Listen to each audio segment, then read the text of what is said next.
आपके साथ अंजना और आप देख रहे हैं आरपीएस समाचार। आइए शुरुआत करते हैं आज की खास खबर से।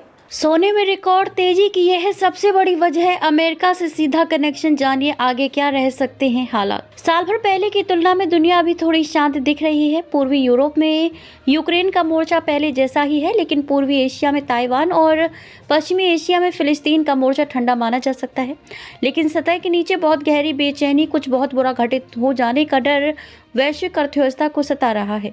उसका बुखार नापना हो तो सोने की कीमतों का ग्राफ देखें, जो साल भर में ग्लोबल मार्केट में 70% और भारत में 76% चढ़ गया है।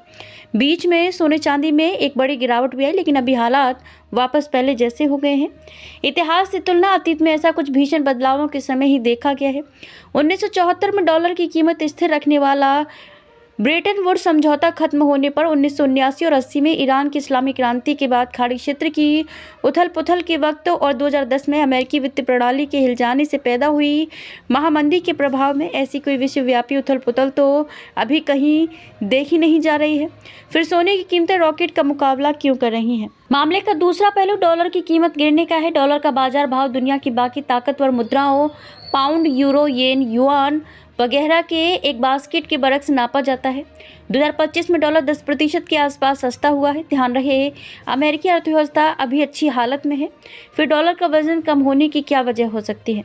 अमेरिकी राष्ट्रपति इसे अपने लिए समस्या नहीं मानते, क्योंकि सस्ता डॉलर अमेरिकी निर्यात के लिए अच्छा है, पर विश्व अर्थव्यवस्था के लिए ये चिंता की बात है। IMF का हाल में जारी आंकड़ा बताता है कि 1999 में दुनिया के सारे केंद्रीय बैंकों के खजाने का 71% हिस्सा डॉलर या अमेरिकी बॉन्ड्स का था, जो 2024 आते आते 58.5% रह गया।